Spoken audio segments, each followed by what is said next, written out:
Do you want to get into videography but don't know what gear to buy? Now is the perfect time to acquire top-notch video equipment that delivers Hollywood-level results without breaking the bank.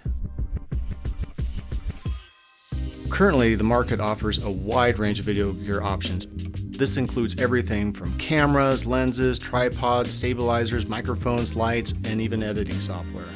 So there are a few things to consider before buying your gear, and one of them is not buying all your gear at once. I think it's better to acquire your gear gradually, as then you'll have a better understanding of what your real needs are. Another thing to think about is compatibility. You want to make sure all your devices and accessories are compatible with each other so you don't waste a bunch of money on unusable gear that's just not going to talk with your other gear. So with that in mind, here are the top 10 pieces of gear that every beginner videographer should have. This seems like an obvious choice, but it is crucial to choose a camera that fits your specific needs and budget. What I recommend starting out with is a mirrorless camera. It's compact, easy to carry around, the ability to change lenses to get different focal lengths. Comparatively speaking to like a cinema camera, you're paying maybe a third of the price. So there are a lot of different types of brands and each has its own personality, so to speak. I like to use Fuji, but what I would recommend is trying out different cameras, seeing what works for you. Lenses are pretty essential. They can provide different types of shots, such as wide angle, establishing shots, close-ups, all different kinds of things.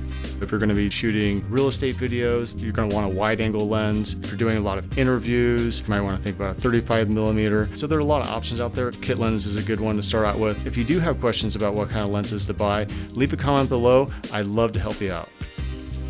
Once I discovered using lens filters, that just solved a lot of issues for me, because if you're doing a lot of run and gun stuff, shooting in different environments, you don't always have control over the lighting. Really, you never have control over the lighting. UV filters will block out a lot of the UV rays. The next thing I would get is a variable ND filter. This is just going to help when you're say out on a shoot and it's a really bright and sunny day. You want to have a nice wide open aperture, shallow depth of field, but it just blows out the highlights. An ND filter is just like putting on a pair of sunglasses on your lens, and you can reduce the exposure without changing any of the color or anything like that. The next you might think about is CPL filter. Not that important, but intensifies colors and also can remove reflections, especially if you're shooting things like cars and whatnot.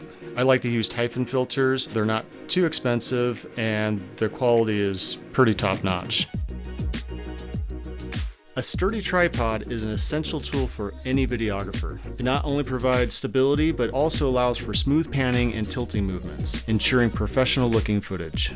I like to use Manfrotto stands at this point in time. They've been pretty reliable. They have a lot of unique, innovative features. They work pretty well for me.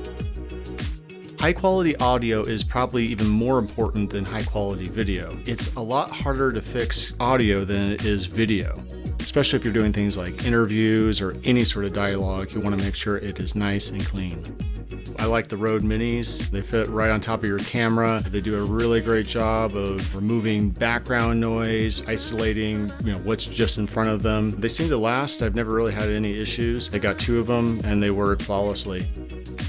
Just like audio, lighting equipment is very important for videography. It will truly make or break your shots. So it's really crucial to have a well-rounded lighting setup, especially if you're going to be doing interviews.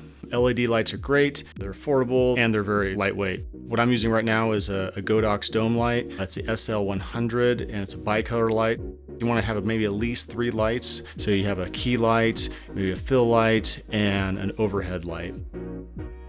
A gray card helps you achieve an accurate color balance in varying lighting conditions. What it does is it kind of serves as a reference point for your camera to say, this is what white is. And then it'll adjust all the other colors based on that. So by using a gray card, you can ensure that the colors in your video are going to remain consistent. That way nobody looks like they have hypothermia, or on the other extreme, just got out of a tanning salon.